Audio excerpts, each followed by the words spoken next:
Hi, this is Chamberlain, and you're watching True School Sports. Just shameless plug. Go down the comment section, all right? You'll see it, and go to the official True School Sports merch store to get yourself a hoodie like this or a tank top like this. It's great stuff. If you get one of these True School Sports shirts, I guarantee you, your success with women will quadruple, guaranteed.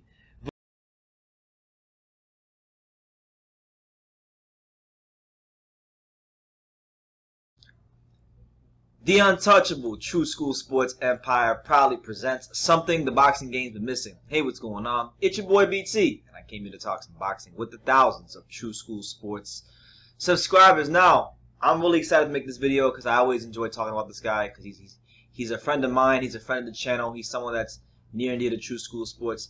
That's Brixton, London's very own IC Isaac Chamberlain. Isaac Chamberlain, I just got done watching him fight not too long ago today. About an hour ago he fought, and I gotta say, man, looked sensational. He looked absolutely sensational. Isaac Chamberlain, for those of you who don't know, he was the guy that fought Lawrence Cole. He came a bit short, but before that was building up good hype in the UK. Had that fight with Wadi Camacho. He's been inactive for quite some time because basically he had some things going on with his promotional situation. He left Eddie Hearn, and that that didn't work out, and it took us some time to get settled to get settled into a good situation.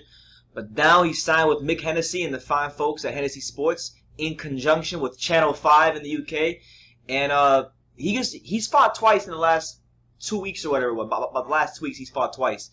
His first fight was against Wolverhampton's Anthony Woolery, and the second fight was also against Wolverhampton's Matt Sen. So I want to just give my little synopsis on both fights and then talk about Isaac's career. We'll start with the first fight he had, which was 2 weeks ago against Anthony Woolery. This was a fight for Isaac where he was fighting a guy who was coming to win. I've seen clips of Woolery fight before. I believe he fought in the Ultimate Boxer tournament, but I could be wrong. But I believe he fought the Ultimate Boxer tournament in the UK, and that's kind of where he made his little name in British boxing. And I gotta give Woolery credit. He was tough. He came out throwing big hard shots. He didn't really have the body language of somebody that came to lose or somebody that was just there to collect a check. He did the best he could. As good as whatever that was, he did as best as he could. But I think Channel 5, Mick Hennessy Sports, they picked him for a reason because Isaac was so much above his level. And Isaac Chamberlain, if you're looking for like what's new about him, what's changed since the last time we saw him in the ring against Luke Watkins in late 2018, I think one thing we could say about Isaac Chamberlain is that he's working a lot more behind his jab. He looks more poised, looks more composed. He looks a bit more looser, He's bending at the waist, he's twisting more. Isaac, if you're watching this, twist, he's twisting at the waist. He's doing his thing, like he is more relaxed, and his posture is that of a guy who's a more mature fighter, a guy who is learning how to fully use his athletic gifts that God gave him. So good performance from him. He showed a bit of ring rust in the first round and a half or so, but maintained the ability to work behind the jab. And as we got to the latter parts, second round, third round, you saw Isaac Chamberlain begin to work the body. He began to work the body, work behind the jab, back up Woolery, and he was placing these shots very nicely. And the fight ended with a 4 or 5 punch combination. It was a barrage of shots. Isaac hit Woolery somewhere around here in the liver, and he stopped him like that. And that was a good way, I think, to end a layoff and knock some of the ring rust off. Now, going to the fight that just happened today against Matt Sen, this was a guy who hadn't boxed in about a year or so. Sen was a guy that from just watching the interview they did together, because the Seconds Out and Channel 5 and Hennessy Sports, they did a whole interview with Chamberlain and Matt Sen, and apparently like these guys knew each other.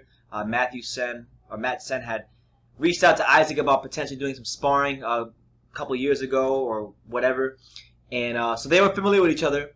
And this is a fight where Matt Sen had nothing to lose and everything to gain. He's fighting Isaac Chamberlain. He's already coming off a loss. He's 5-2. He's nothing more than a domestic level fighter. And for Isaac, in a fight like this, on paper, it looked to be a step up. I don't know if it actually was, but it looked like that. And you wanted to see Isaac improve, and you wanted to see Isaac build off of the latter stages of his first performance. And he did that. He didn't waste no time. I mean, there really isn't a whole lot to dissect with Matthew Sen in that fight because Isaac Chamberlain took that man and he folded him up like a blue steel chair, like The Rock, like Chris Jericho. I mean, it was an absolute ass whooping. It's almost as if, because I know Isaac personally, and Isaac dealt with a lot of personal frustration from his training situations, trainers, traveling, promotional stuff. He had a lot of things going on in his life, and I'm sure there's plenty that I don't even know about that he had going on in his life. That's just on the boxing side of things. So he went through a lot of things. He was very frustrated, and it almost seemed like in this particular fight against Matt Sen, he just took 18 months of frustration and took it out on him, beat the shit out of him. It was a great performance. I like that when he had him hurt, he took his time. He didn't rush the shots. He picked the shots real nicely. He would be over here. He would throw uppercut here, bang, and then he would come back, bend to the other side, and then go like that, and then poke around the guard. Isaac just really looked like a more composed, more matured, better version of himself. So, is he fighting the best fighters in his return back on Channel 5? No, but that's not really the point of these fights. The point of these fights is to get Isaac Chamberlain back, getting him back to used to fighting under the lights because it's been so long. It's been a year and a half since he fought under the lights. So, fair play to him. Shout out to Mick Hennessy Sports and Channel 5 for getting Isaac Chamberlain back in the ring. And shout out to Isaac, who went through a lot between the Luke Watkins fight and his comeback fight a couple of weeks ago.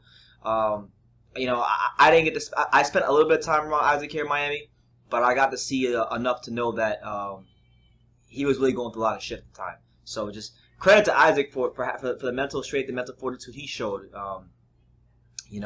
Shout out to him. But getting back to his career, he's looking sensational. He's looking good. He's 13-1 now. He's part of a very, very interesting British domestic cruiserweight scene. And I'm not really sure what Channel 5's plans are. I'm not sure how they're going to step him up. I'm not sure who's next.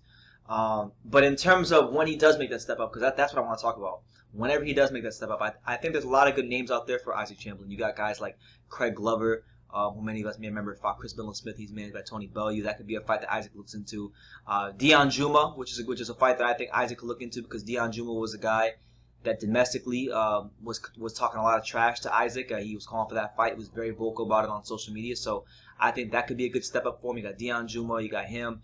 Probably the one I'm most interested in, if it comes to fruition, I think would be Chris Smith, who's a matchroom boxing fighter. So I'm not sure that they can make that fight happen politically. But I'd love to see Isaac step up and fight Chris Smith because he's a guy that fought React Pro. He's challenged for the British title. That would be a good measuring stick for where Isaac is at right now in his career. You got him. You got Richard React Pro, who right now is the British cruiserweight champion.